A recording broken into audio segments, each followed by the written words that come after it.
The second princess of the empire, Cornelia Helsdante, is a strong and independent girl who is willing to go to any lengths. She pierced his shoulder with a sharp sword. Cornelia's only thought was that she was so glad because she would have time to kill Henrid before he got here. The boy shouted, "How dare she? What does she think? That she belongs to the Helsdante bloodline, and that's what's going to help her escape the curse?" Cornelia said she hadn't even hoped. She was ready for damnation hell if that was the price to pay for cutting his life short once and for all. Anrid den Helsdante, Emperor of Helsdante, laughed back at her and told him that even on his deathbed, she was still trying to get his attention. Does she think he'll mourn her passing? Dream on, sister. What made her so determined that he would forgive a wife from an empire, turning his country into ruins? Well, Cornelia was distracted for a second by her brother's words.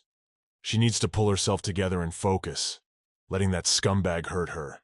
Cornelia, holding her sword with both hands, said that she knew perfectly well that if she killed him, she would die herself. The curse would deprive her of the chance to be reborn. No one would even remember she existed. "So what?" Cornelia said, looking into her brother's eyes. "Who cares about that stupid curse anyway?" Cornelia realized it was time to strike the decisive blow. How much longer could she stall and listen to him? She'd had enough of his insidious lies. She gripped the sword tightly with both hands and stabbed it through, then pulled the sword out sharply. Anrid tried to lift his arm and reach, but he had no more strength. His soul had left his body. He was dead. Today the Helsdante Empire will go. This is the price they have paid for shamelessly using their God-given blessing for selfish purposes. Cornelia threw her brother off of her and sat down herself. There she realized he was mocking her all the way. Cornelia and her brother were destined to become enemies. The girl looked at her hands, which had also darkened. She could already feel the ripple of the curse crawling through her veins. Soon it would reach her heart. As the girl sat on the second US hall, she could hear the rebels' screams getting closer and closer. But it's always quiet here, even on the day the Empire fell. She knew he'd be here any minute now. The girl was tormented by one question. Would anything have changed? Would she have killed Henrid sooner? Would she have been stronger, more powerful, been able to protect him? Cornelia looked up and saw him.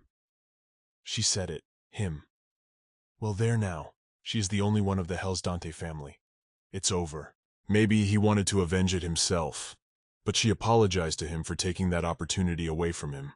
From the side of the door came shouts of people. "Break down the gate!" Cornelia said she had very little time left, so just listen to her. She hopes he finds his happiness. All this said. Tears were streaming from her eyes, but she was smiling. She went on to say that she was the cause of all his troubles, so she sincerely wishes that he would finally be happy. That's more than enough. The girl suddenly felt sick. She leaned forward in her chair because she began to faint. She kept saying, "I'm sorry." Well, she never had the courage to tell him she loved him. Hellas. How strange it seemed to her. She felt like she was in someone's arms, its warmth and a familiar scent. No, it can't be. Something warm touched her cheek, but the sensation was gone in a flash. It was finally over.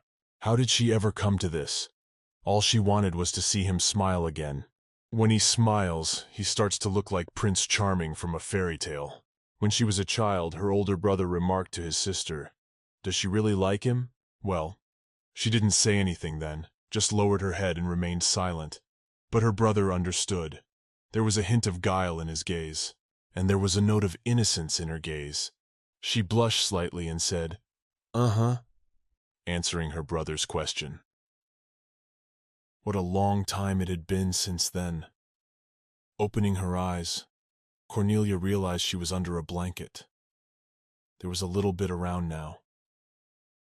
Looking up at the ceiling, the girl realized she was in a room because she saw a chandelier and a large window frame with bright sunlight coming through it. A voice sounded. "Awake already, Your Highness?" Feeding turned abruptly and saw a woman in front of her. She immediately smiled at her and told her that she was her nanny. The girl thought, "Nanny? What do I need her for?" Cornelia remembered that this was the woman who, out of fear for her own skin, had abandoned her without a second thought. She clutched her head with her hands and wondered what she'd forgotten. Cornelia took her hands off her face and looked at her hands. They were very small for some reason, those fingers on her hands like a child's. Cornelia understood nothing. She immediately got out of bed and ran to the mirror. Her nanny shouted, "Your Highness, where is she going?" The girl ran her little feet to the mirror to see what was going on. Why was she so small? Walking over to the mirror, grasping it with her hand, she moved it so that it was facing her. Cornelia saw herself in the reflection, but only very small. She thought she had become a child, so tiny. The nanny followed her. Coming up to the child, she said, "Good heavens, did you have a nightmare, Your Highness?" Cornelia began to look around to get her bearings. There was a white room and familiar furniture all around. It definitely meant it was her room, and she must have gone back to her childhood. The Hellsdante Empire is ruled by a family blessed by God. That's why those who dare take the life of a family member will be eternally damned. It's a legend passed down by word of mouth since the founding of the Hellsdante Empire, a warning to those into whose heads the idea of rebellion against the imperial family has crossed. God's so-called blessing has kept Hellsdante in power for decades. Cornelia Hellsdante, the second princess of the Hellsdante Empire. The hallmark of the Hellsdante family is golden curls. However, the second princess was born with hair blacker than night, and that princess is none other than yours truly. When the girl was first born, her family gathered around her cradle. Someone said, Her Highness was born with black hair. In the Hellsdante Empire, hair the color of a raven's wing is considered a harbinger of bad luck. Then her father said she must be like her mother after all. He has the perfect name for his daughter. Her father decides to name her after a poisonous flower, Cornelia. A flower, and her name is Cornelia. She's the cursed princess, that's her nickname. She got it from the people in the palace. One tried to avoid her, but there was one among them who wasn't afraid to get close to her. This woman was her nanny. She approached the girl and said, "Your Highness, why is she here alone, all alone? She's been looking all over for you." Cornelia looked at her nanny with a look as if she had forgotten her, and then remembered. The woman rushed to her with tears, grabbing the girl's hand and hugging her. She said, "What happiness! She finally recognized her, Your Highness. She was already all over and worried." For a moment Cornelia snatched her hand from her nanny's. The woman said indignantly, "Your Highness, what has happened?" She touched her throat with her hand and said her throat hurt. Then the nanny got up and said, "Oh, and she's sitting there wailing. Let me get her a drink, Your Highness. She'll be right back." As Nanny picked up and ran to the kitchen for water, Cornelia wondered what had happened and how to make sense of it.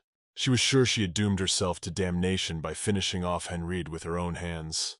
Well, now she's standing here lifting her shirt to look at her legs. They're just as bony. And her body is small and terribly weak. Though she needs to think things through, she feels pain. So this isn't a dream. And we're talking about a curse. Yeah, a curse. So that's how it works. It's worse than she thought. However, if this is Hellsdante's curse, she will gladly endure the ordeal. Passing, Nanny said, "Oh, Your Highness, are you sure you don't want to lie down? The medicine must have started working by now."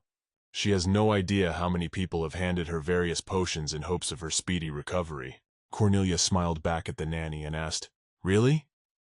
Looking up at her with her violet eyes. The nanny came and sat down beside the girl and smiled too. She was pleased that Cornelia smiled back at her. "This is truly magic of some sort. For the blink of an eye past her strength, Your Highness." The woman held out a small tray with a glass of water on it and said, "Drink, here's the water." Cornelia picked up a glass of water. It was very cold. She asked the nurse, "What day is it?" And the woman said, "Oh, of course, she's been in bed for over a week, so she's lost track of time." The woman laughed and reassured the girl not to worry because she wouldn't oversleep on her birthday.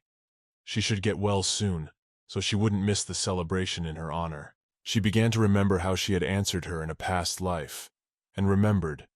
She smiled naively, believing she genuinely cared for her. The nanny repeated, "Come on, drink some water." Do you know how much it hurt her to hear her husky voice? Cornelia looked at the nanny and thought she felt sick to her stomach. Nanny must have put poison in it and thought Cornelia would never find out. Nanny deliberately weakened her body and mind, and then pulled her strings like a puppet. But fed, I will not be fooled again. She turned to her nanny and said that it seemed that if she drank it, her throat would get even sorer. The nanny pretended as if she didn't understand and said she was sorry. The girl held the glass out to her and said maybe she should drink it herself. Nanny watched her carefully as she drank that glass to the drop. After Nanny drank the entire glass of water, she said, "Oh, so refreshing. I'm sorry, Your Highness." She didn't notice how she drained the whole glass herself. Cornelia laughed and replied to her that it was okay. She seemed to really need it. The nanny in turn replied that she was just an angel of yours. Suddenly the nanny said, "Oh, what a hole in her head. Just look at the time, she'll go and prepare something for her.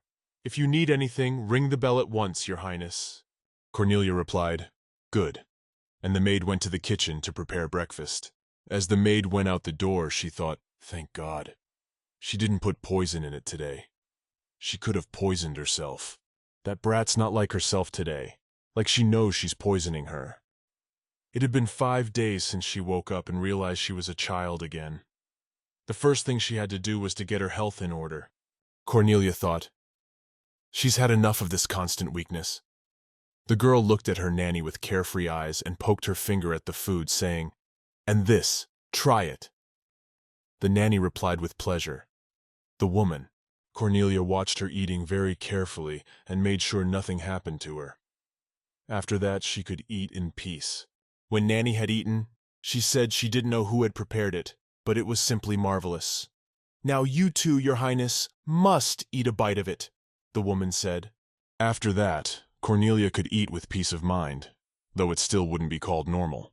She told the nanny it was delicious, but really this food doesn't even taste good. "It's just disgusting." Nanny laughed like a child and said she hoped she liked the food.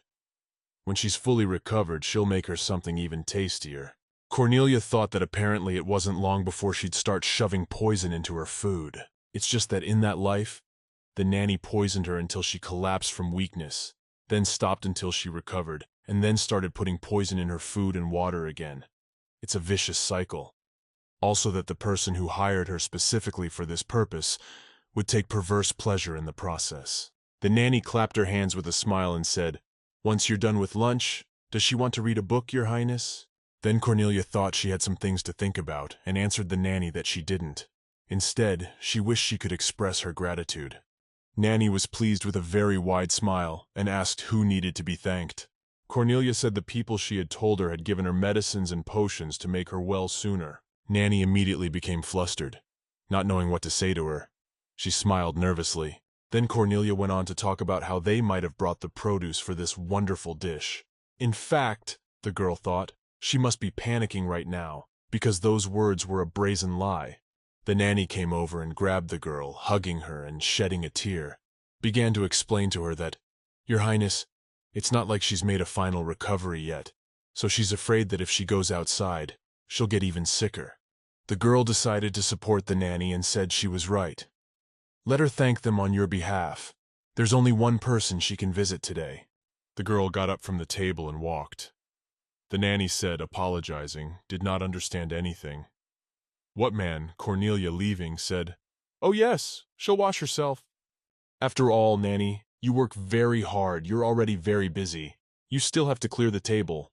Cornelia walked into the room where they take baths. She stopped and thought for a moment about the fact that she needed to gain strength. There's still weakness, but she can't show that to the nanny. Besides, she was freezing all the time.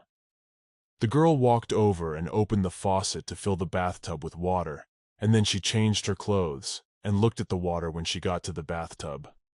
Saw that she still had a bunch of black bruises on her body. The girl climbed into the tub and curled up with her whole body stiffening, the water as cold as ice, even though she had dialed hot. It was the least of what she would have to endure, she thought. When Cornelia was ready, she left her room and realized that she was in for slanted glances and whispers in all corners. The servants were discussing seeing a girl with black hair, a cursed princess. Some of the servants said not so loud and don't dare make eye contact with her. They asked why. "Haven't you heard? She brings nothing but trouble." The girl was striding with complete confidence and determination, all bruised black and walking toward her goal. Behind her and behind her came the nanny, who was trying to persuade Your Highness to go back. Why go back if they've already come? The nanny originally didn't know where they were going, and when she looked, she saw that it was His Majesty's room. Going to the door, the girl said, "Here they come. This is His Majesty's study." The chief chamberlain of the imperial palace came over and said, "You can't enter here without an appointment, Your Highness." The girl looked at him and said, "Is he really that heartless? This is her first visit to her own father. What he is obliged to do is to inform His Majesty that his own daughter has come to see him." The chief chamberlain replied, "I obey," and asked him to wait for him at the entrance. He would go to inform His Majesty. Nanny kept trying to address Cornelia, who said, "Your Highness, does she think they should go back after all? They don't want to anger His Majesty, right? It's better to leave before he gets angry with them." Nanny took the girl's hand and told her she'd better leave before he got mad at them. But Cornelia replied, "Don't worry, Nanny." Taking her hand away from Nanny's arm, the girl said that she knew Nanny would keep her safe from His Majesty's wrath. Nanny replied that, of course, she would do her best to protect her. Cornelia wondered how much longer she was going to lie so shamelessly. The chief chamberlain came out saying, "Your Highness, having coughed, His Majesty is ready to receive you." The girl asked, "Really?" She turned and said to Nanny, "See you later, then." Nanny rushed to her with the words, "Maybe she'd better come with you, lady." Cornelia turned and said she didn't want to be scolded for her behavior. "Trust me, it's for the best." Cornelia walked into her father's study. She thought, "They've met, and this time much sooner." Kiraid Alpen Hellsdante, a.k.a. the Emperor of Hellsdante, and also her father, the man who doomed her life. Cornelia approached him, and the man said, long time, second princess." Cornelia bowed to him and said, "Long live the luminaries of their empire." "Cornelia, at your service, Your Majesty." Her father asked her what brought her here. Cornelia said she had come to bring it to his attention that someone was poisoning her food and water. From what he heard, the father was sort of furious, sort of surprised. He immediately looked at the girl, and she went on to say that it is, after all, done on his orders, Your Majesty. Dad rubbed his beard and said, "What if I did?" The girl replied that she was thankful for the answer. Thereupon she bowed and said, "Now let me leave, Your Majesty." The girl turned around and walked towards the exit, when her father shouted, "Stop!" For she never answered his question. Her father asked her to sit down. Cornelia knew she had no margin for error. She had to concentrate, not answer, everything clearly and correctly so that she wouldn't hurt herself later. Cornelia was approached by the butler. He gave her a cup of tea, and immediately there was a question from her father. What if he was the one singing her poison? Is this really how she's going to let herself be poisoned to death? The girl thought. And he's not the type to beat around the bush. She realized that he must have been interested in the unexpected visit of the daughter he had long ago locked in a cage. It was marvelous that she didn't need to interest him. He should be surprised at how well she's doing. Come on, notice that she's alive and ready to fight to the end. The girl replied that he had the whole world at his feet, Your Majesty. So if he wanted her dead, she would do her best to do so. Behind the girl stood the butler. He heard all this, and thought how his thoughts continued on the little girl saying such a thing without blinking an eye. Even her father wondered. He looked at her and saw that the poison had weakened her body, and her skin was visibly pale.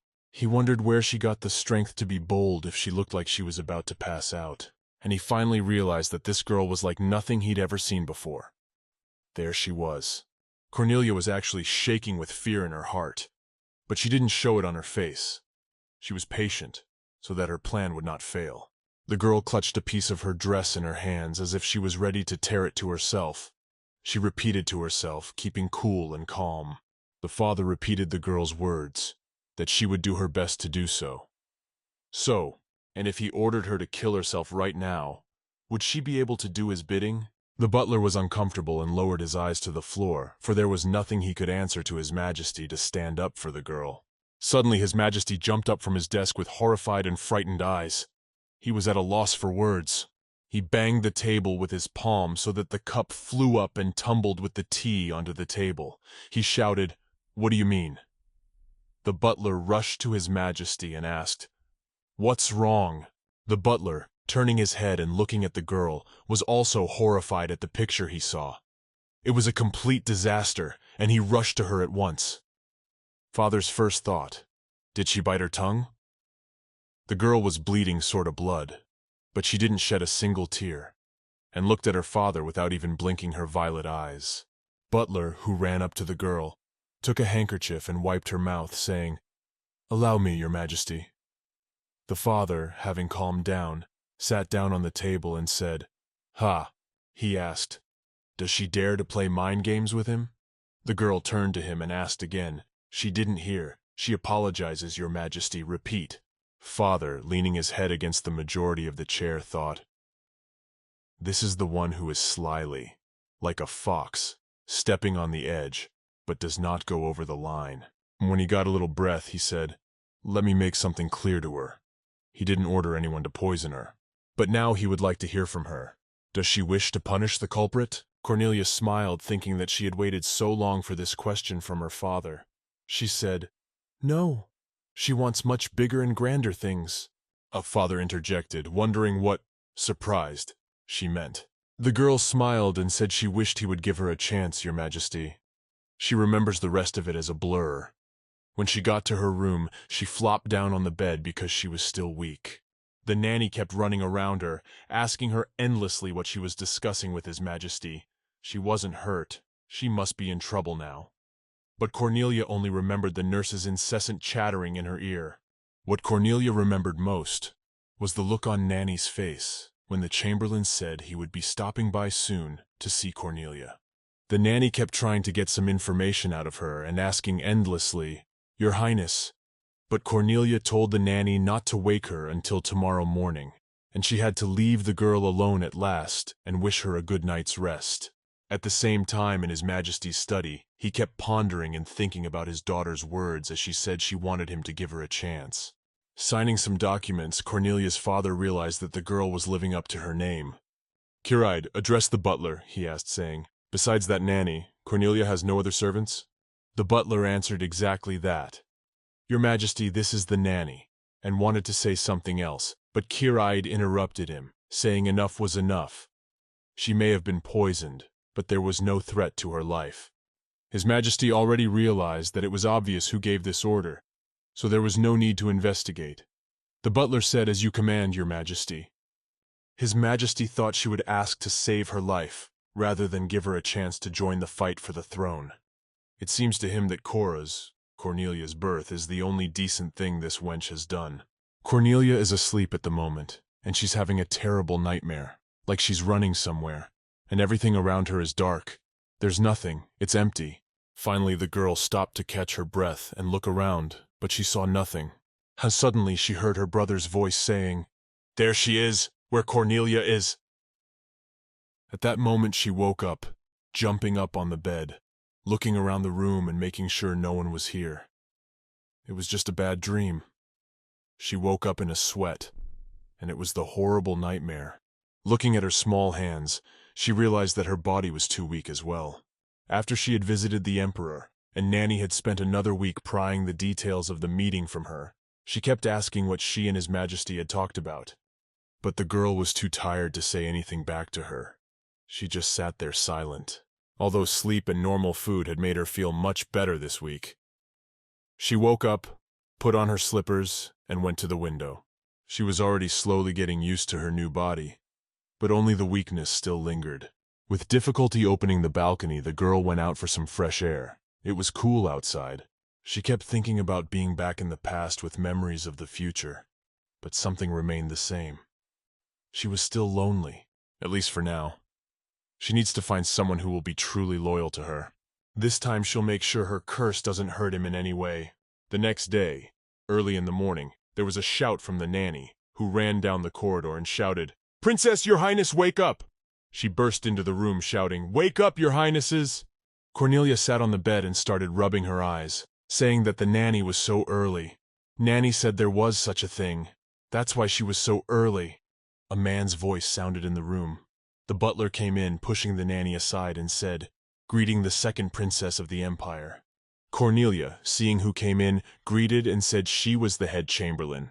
Sitting down on the bed, she added, Walk, please. What brings you here? The man did not enter alone. A girl and a boy stood beside him. They were contemplating what to say. Princess. And she wanted to meet the emperor. The girl smiled and said that at last she had visitors in her peace. The butler went on to say that from now on, they will serve you, your highness. At this point, when heard, the girl's nanny asked how to make sense of it.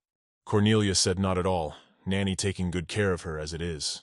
Cornelia looked at Nanny and said, she would never quit, would she, Nanny?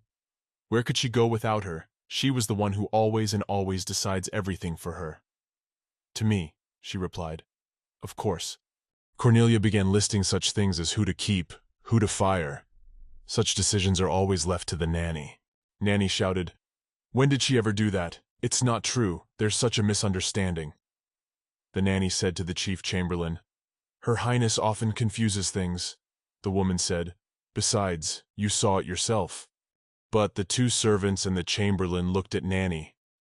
She wondered, why are they staring at her like that? Walking a little way into the room, the chamberlain said that these men would fulfill her needs far better than your nanny, and would be loyal to your highness as befitted a servant. He said they would restore the health they almost stole from you, your highness. The chamberlain also turned and looked at the nanny and two other servants, and said that to them. Besides, His Majesty had asked him to convey something. May all leave the room. Such things should be discussed in private. The servants left the room, and then Cornelia said, believes her father has sent his answer to her request. Hofmeister replied, precisely, your highness, taking from his jacket a letter written in her father's hand. He put it on the table. The girl took it and began to read it out, saying that clearly he had given her a chance, but it still had to be earned. She realized at once that, in all likelihood, she would have to try harder to gain her father's acceptance. Cornelia frowned a little as she finished the letter, but the chamberlain asked her highness for permission to say a few words to him. I think it would be far better if she lay low. The poison story is just child's play. From now on, everyone in the palace will start watching her every move. He said he wouldn't be surprised if there was an assassination attempt on her soon. Cornelia asked, so what of it? Hofmeister leaned over and said, beware of the second prince. Lurk, and you wait for the right moment when... Cornelia interrupted him and said that it was far more than a few words. The Hofmeister replied that he was at fault. She smiled, even laughed, taking something, a letter, in her hands, and explained that she understood that he was worried about her, the chief Hofmeister, and even better understood that it really would be safer to lay low. But believe me, it's not an option for her. The chamberlain asked why. Cornelia, opening the letter, said, why do you think His Majesty sent her this? The letter stated that he hereby declares that Cornelia, the second princess, is henceforth among the pretenders to the throne, and the girl explained that it seemed her father wanted her to fight for her place in the sun, to fight those who tried to take it from her, not to the death, but to the death. The chief chamberlain served the emperor for years, during which time he saw with his own eyes all the atrocities committed by His Majesty. That was why the man was confident that his advice would help the second princess stay alive. However, in a girl who was only 8 years old, his words elicited only a smile, as if her own future had long ago appeared before her eyes. Where does such self-confidence come from? Thought the chamberlain, looking at this little girl. Cornelia replied that you never know what fate has in store for you, which means you have to do your best before death knocks on the door. Even the Hofmeister himself realized that for a personal bottom, it would probably help her stay in Henrid's good graces for a while. He didn't understand. Would she really give up on a surefire way to survive?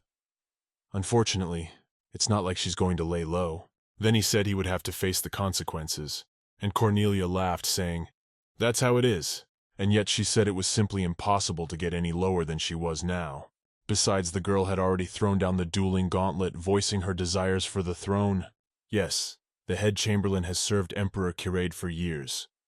That was why he would never forget the moment when he realized that the princess and her father were two boots to the pair, because her now unspoken words were exactly as His Majesty's office told him.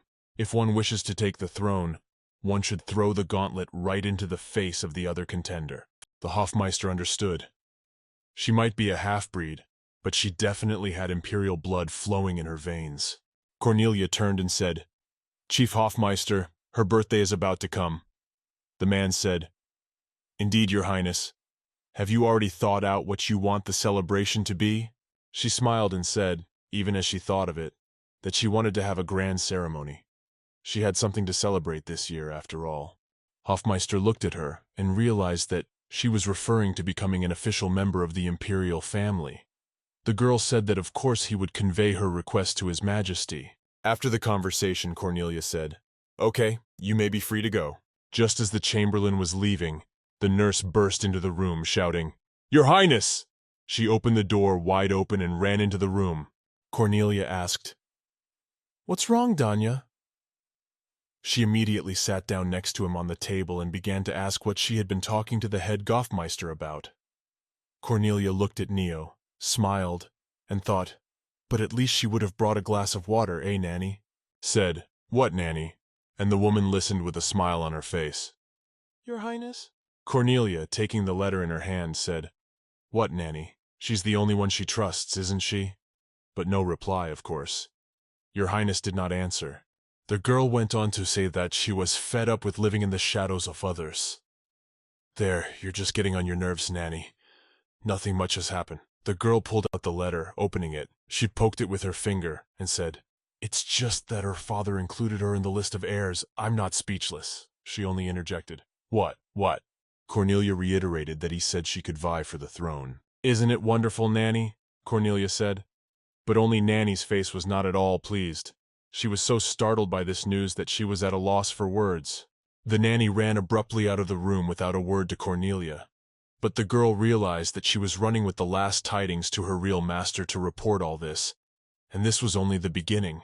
Servants and maids came into the room with the words, "Greetings to the second Princess Cornelia." All bowed, and the girl sits and thinks about the fact that 5 maids, 6 servants. Where's the knight? Not that kind. She had expected the chief chamberlain. She thought he would present a knight on a white horse to her as a warning, but she knew they were well-trained and polite. However, there was not one here who was entirely devoted to her. Now they're in her palace. Can she count on their unquestioning loyalty? The servants and maids bowed and said, "Of course, Your Highness. They pledged to serve you faithfully." Cornelia laughed and said, "Really? Let's see. 2 of you were sent from the Empress's palace.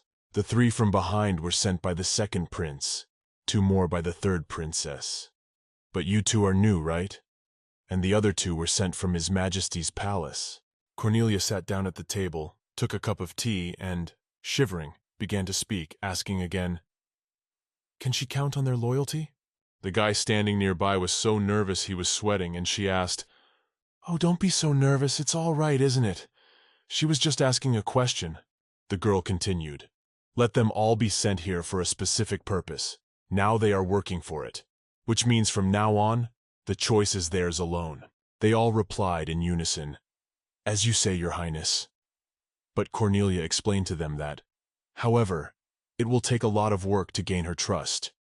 If you give reason to question their motives, she will have no choice but to list them among her enemies. She also clarified, "I hope they all understand each other. So you 2 can stay, and the rest of you can leave." Cornelia placed her index finger on her cheek and began to think. She wondered who had sent them. Their faces were definitely unfamiliar to her. The boy began to say that he had decided to offer his candidacy when he learned that the imperial palace was short of laborers, and no one had asked to be identified here. "Well, it's all made sense with the guy, Cornelia. Well, what's wrong with this girl?" She stared at her intently. The girl smiled and said that she probably couldn't speak. "That's right." A fellow servant standing nearby looked at the maid and wondered if she couldn't speak. Not mine, he thought. She'd make the perfect scapegoat. Cornelia thought for a moment. She began to say that she had not been able to defend her innocence in the event, but actions spoke much louder than words. "I agree."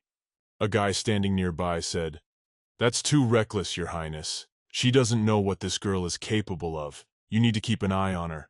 Literally in a second, the guy felt like something scratched him on the back of his neck. He grabbed his neck, and it was too late. Blood was coming out of it.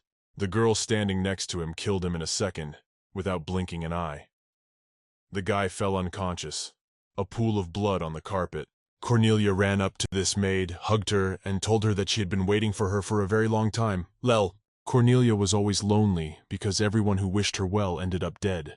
When the princess realized that her brother Henrid was behind it, she began doing everything she could to push away anyone who decided to approach her.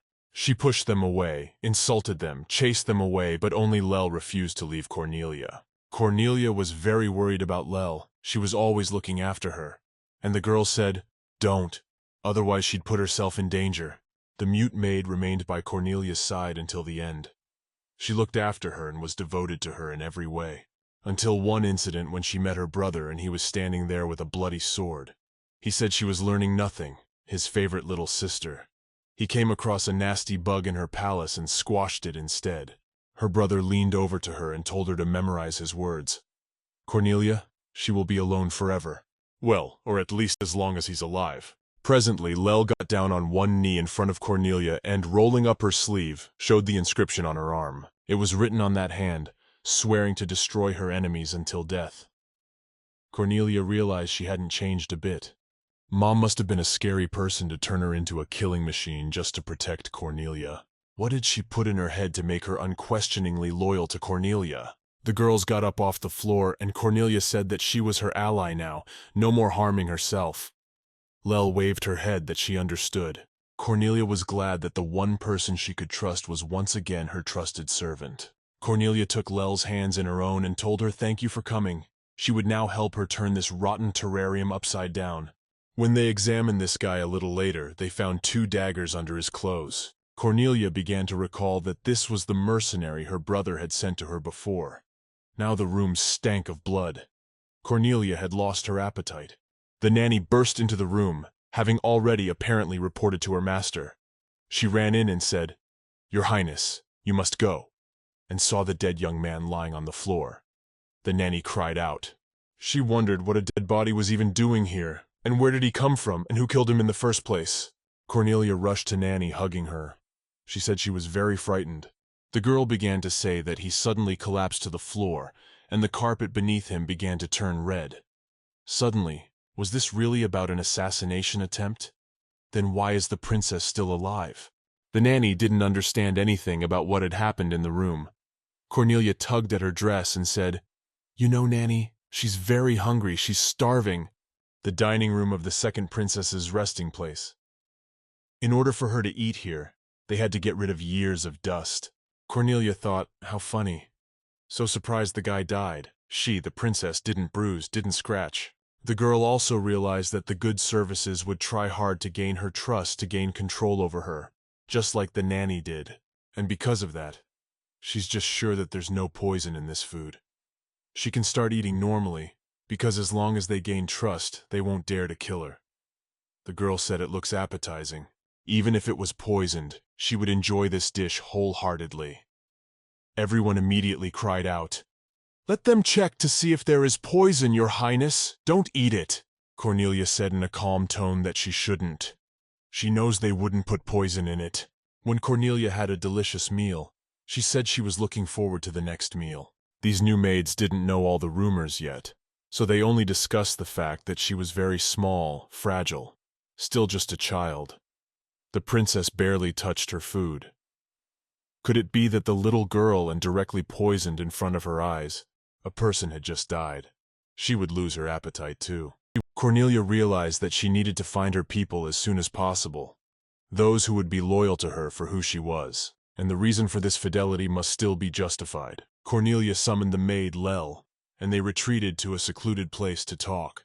The girl had something to tell her. She asked if she knew of the blessing Amrid had received from their gods.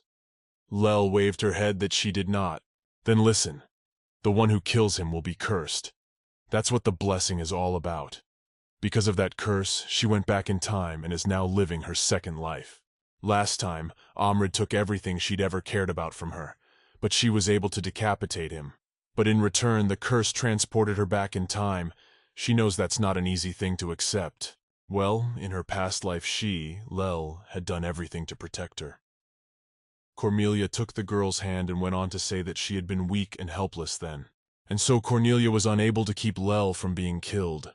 This time, however, she will not let it happen. She needs to become Empress to turn Hellsdante into ruins and protect all those she loves.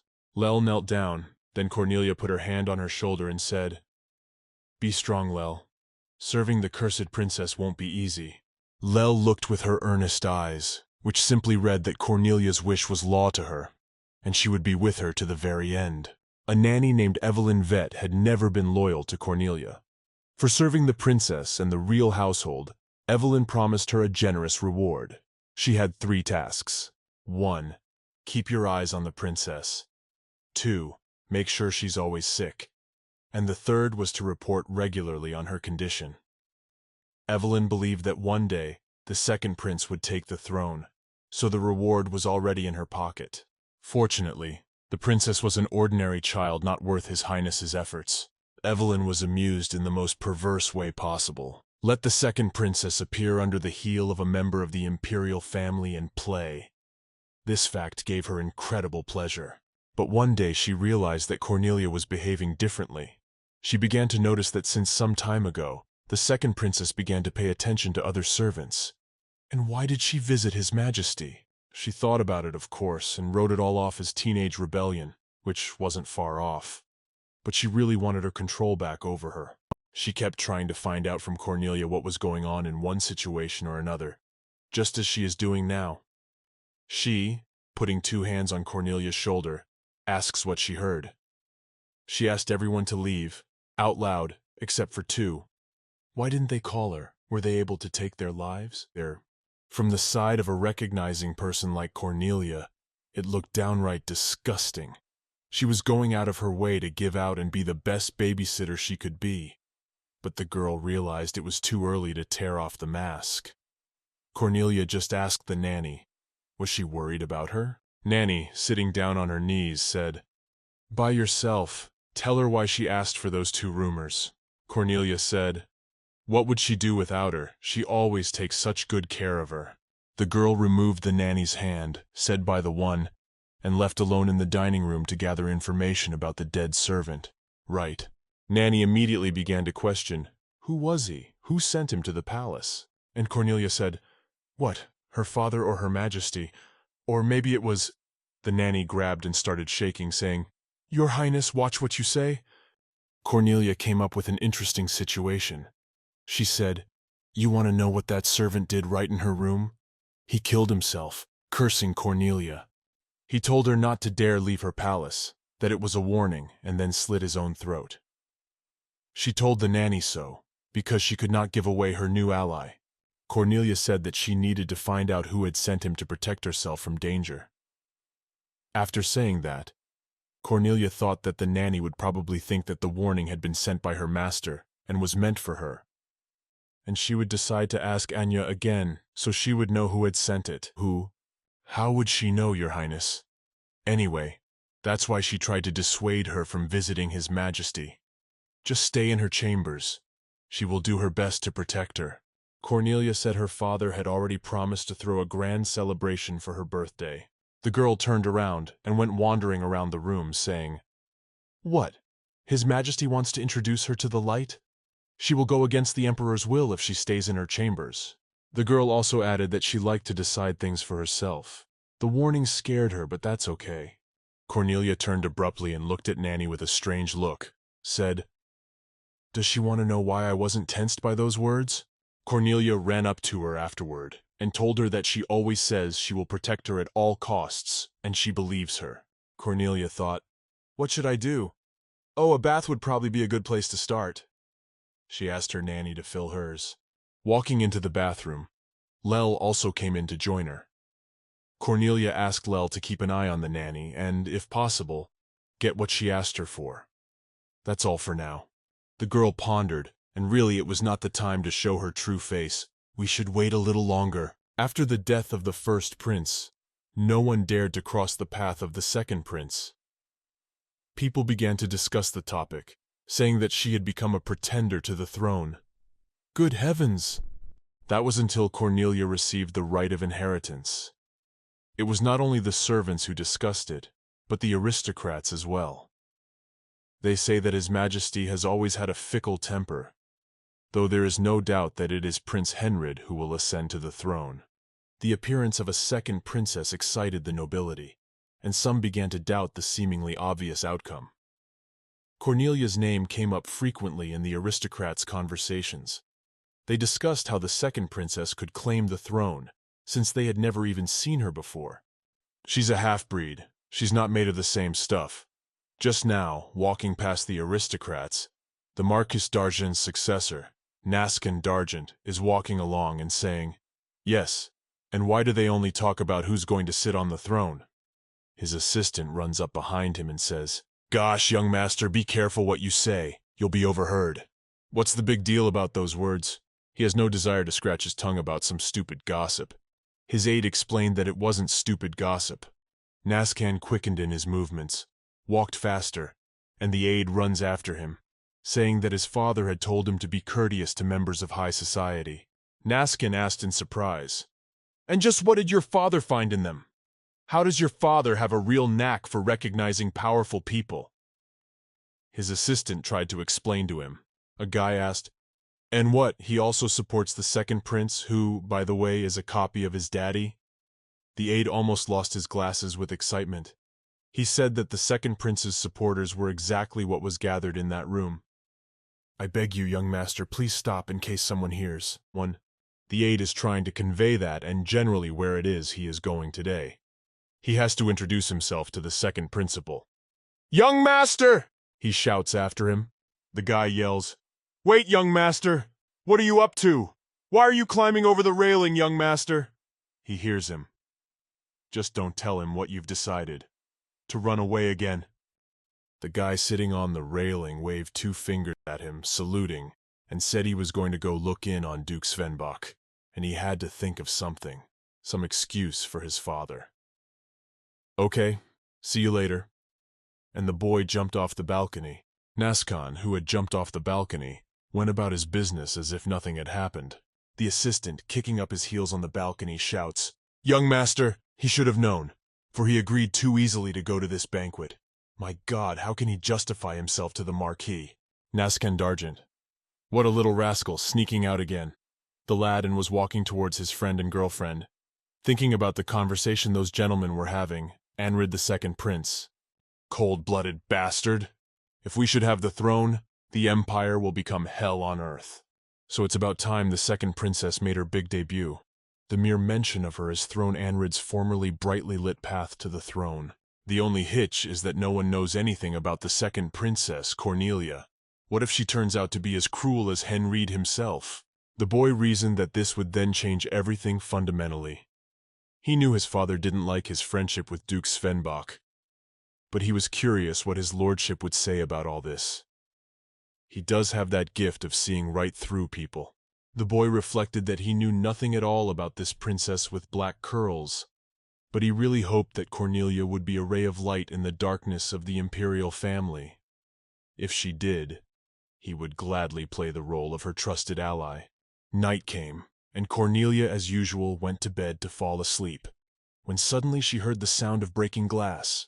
Before she could blink, some stranger climbed right on top of her, and a knife presented itself to her neck. She asked, "Who the hell is he?" But the guy had a mask on his face and was wearing a black hooded suit. It was hard to see. Cornelia, lying in bed, smiled. The fellow assassin who had come to kill her looked at the girl and said, "She's still smiling." And Cornelia thought, why not? She just said one name. "Lel, wring his neck. Yeah, hurry up." Just as quickly as the guy did, Lel jumped on him and snapped his neck in a second. From the bed said, "So-and-so, what are they going to do with this corpse?" "Cornell, I knew this didn't happen to her in her past life. As soon as they found out about her receiving her inheritance, they immediately sent a mercenary after her soul. How predictable." The girl looked at Lel and said, "I've got an idea. Let's throw his body into the Imperial Fountain. Let everyone know tomorrow that the night visitor stopped by to see her, but he didn't make it. He accidentally slipped and fell off the balcony." Lel crouched down to pick up the boy. "Well, found something on him?" She stood up and handed it to Cornelia. Lel then loaded him onto her shoulder and carried him from the castle to the fountain. Cornelia began to look at what he had there, and saw that he had given the mercenary who had come to kill the 8-year-old a ball of poison. The girl thought that it looked like the local nobles were more nervous than she thought. clutching the ball of poison in her hand. Cornelia thought, well, that's even better. The next morning, the knights burst into the girl's room shouting, "Search the place! There's cheese in every corner!" No warning and no maids. This noise was heard by the maids. They sprang up and came running. "What? What unheard of insolence!" they shouted. "How dare you barge into the princess's rest without warning?" One of the knights said, "They are only following orders from above. Attempts to obstruct will be considered an act of defiance." By now Cornelia was awake. She said, "So someone from above ordered you to search the palace?" The girl bedridden. The knight explained that an unidentified body had been found in the imperial fountain, so they were ordered to search the entire palace.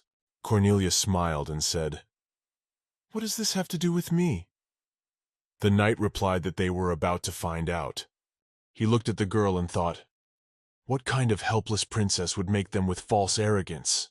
She can't be fooled, pretending to be calm, as if she were an imperial person.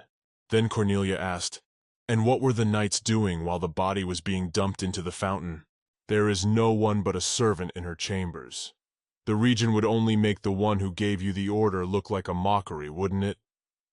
The knight said, "Watch your words, your highness." But then the knight thought and explained, "Anyway, they were ordered to search the entire palace. I apologize for any inconvenience this may cause, your highness." He realized that she was smarter than he thought. Then Cornelia answered him, "That's how it is." She hoped he would leave her alone for a while so she could change. "I'd hate to leave the bedroom in just a nightgown. Thank you in advance, Savant." The knight wondered how she knew his name. Apparently, he had heard it. "Why would a princess know the name of a mere knight?"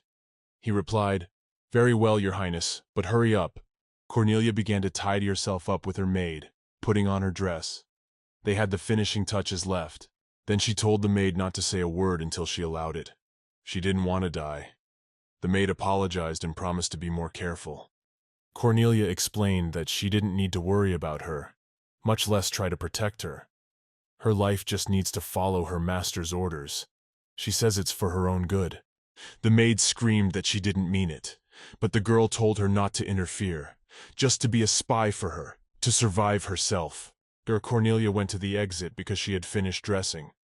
The maid shouted after her, but who would stay with her? "Your Highness, those knights would surely not be ashamed to harm her." Cornelia turned around and said that it was her, after all, an imperial personage like her true master. She asked if the maid was hopeful, and said everything because it was time for her to go. But the girl was silent and said nothing more. Cornelia went outside into the garden for a walk. She couldn't remember the last time she'd gone for a walk. She knew the servants were probably busy setting the table in the garden, and she was probably already being searched. It is in the childhood of a child of this size is not easy to notice, and what is even better, they do not perceive her, considering her too young. Lil followed Cornelia, worried for her safety. But Cornelia explained that they were out for a walk for a reason. Cornelia asked Lil if she had heard about the ghost of the imperial villa. Lil shook her head, answering that she hadn't. Cornelia said that there is a ghost of a former empress who lost her children during the struggle for the throne. She is still waiting for the return of her lost children and is rumored to have gone mad. It is said that she is still waiting lonely in the villa for her children to return, and that is why no one goes there. Cornelia decides to go there alone, confident that she will return soon. Lil bowed, expressing understanding, and went to the princess's resting place. Cornelia continued along the garden path, looking around.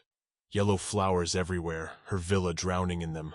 The yellow color fills the whole garden with longing, and the fragrance is so strong as if it were about to sweep you off your feet. Cornelia didn't have to go far. Literally walking a few steps, she saw a ghost, this pale soul sitting in a clearing of flowers and looking at Cornelia. Cornelia looked around, not seeing a single judge. Perhaps it was because she had fallen out of favor with the emperor. The girl lowered herself to the ground and looked Cornelia in the eye, saying, "It's me, Maria." She began to stroke Cornelia's face and head, saying, "Maria, poor girl, Maria. Mommy knew she was alive. She's grown so much, so beautiful." The girl hugged Cornelia. The girl felt warm in the embrace, but there was not a drop of love in it. I am glad to see you, Your Majesty Arelathina. I don't have time to worry about the real Princess Marie. If she was truly worried about her, she would have picked herself up long ago. The girl came to her senses and saw that it was not her mother. She asked who she was. Cornelia introduced herself, saying that she was at her service, Your Majesty. The girl looked at her and remembered that Cornelia was the name of the second princess. But why had she come to her? The girl heard someone coming. What would she do if she was seen with the former empress? Nothing good could come of it. Cornelia saw the bushes and decided to hide behind them so no one would see her. The knights approached the girl and apologized for the intrusion. They said they hadn't seen anyone here, but they thought she had been talking to someone. One of the knights noticed something in the bushes and said he needed to check it out. The girl distracted him by hugging him, and the guy started saying, "I'm sorry. You messed up." The girl kept grabbing his hand and telling him that he had finally come. Did he know how long she had waited for him? And there was no shame in him not stopping by his own mother's house for a whole week. And he had grown up in that time. One of the knights said, "She mistook him for the dead prince." The other answered him, but he told him she was talking to herself here, and he didn't believe him. The knight said she was crazy. "The first prince has been dead for 5 years. He said she should get some rest, Your Majesty." Cornelia thought, what impertinence.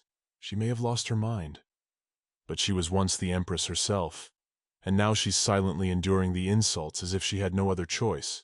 Because she's seen as weak. That's why people crave power. No one wants to be looked down upon. When the knights left, the empress said, "Why don't they go inside?" Taking Cornelia by the hand, they went into the summer terrace. And then they went inside the house. The girl said, "Sit down, Cornelia, she's bringing tea." She asked, "So what brought her to her?" Cornelia said she had given it a lot of thought. She realized that her enemy must have another ill-wisher, a man who wishes an agonizing death for the current empress, the second prince and their supporters, who sleeps and sees them stripped of power. The girl asked herself who it could be, and the answer to that question brought her here, Your Majesty. Cornelia wishes to enlist her support, Your Majesty Arelathina. The girl looked at Cornelia and thought that she was just a child, but she had an iron will and an unbridled desire for revenge. Cornelia explained that she had been sitting quietly on the sidelines, letting them take away what she held dear. But soon their prosperity will come to an end. She wants to take the Hellsdante Empire away from these people. The girl asked, and she, that she was willing to stand against them, risking the loss of everything she held dear. The girl gave and realized she had nothing to lose. Arelathina thought for a moment, looking at her. How strange she is, the second princess. It's hard for her to understand what's going on in her little head. The girl explained that all she had left was her heart and soul. Everything else had been taken by the empire. That's why she would do anything to see it fall. Arelathina noticed a look of genuine sincerity in the princess's gaze. That's why she was so eager to believe her. Arelathina asked. She, that she wanted to enlist her support, said, "Well, good, could she elaborate?" Cornelia replied with pleasure, "Your Majesty." Arelathina looked at the girl again, and said that she had magic eyes. If you looked into them, her fears disappeared immediately. A real miracle. And they're violet-colored too. Arelathina said that all she had left was her body. Yes, she would like to help her and protect what is rightfully hers. However, she has conditions. Cornelia asked, and what kind of person would do her best? Arelathina said if Cornelia would do the honor of beheading Decella Fashel herself. Cornelia didn't expect that she would want to be directly involved. Decella Fashel is the mother of the second prince and the current empress of Hellsdante. Cornelia said she would do anything to fulfill her wish, Your Majesty. Arelathina said, "Thank you," and continued, "And so now she knows the details of her plan. What is it that she wants her to do? She will receive a visit from His Imperial Majesty. And will she be able to behave with him as she did when she was the current empress of Hellsdante?" Arelathina asked, "Does she really want her to be the one from the old days for him?" "Exactly," answered the girl. Arelathina said, "Well, she'll play along. Cornelia is sure she can take something like this."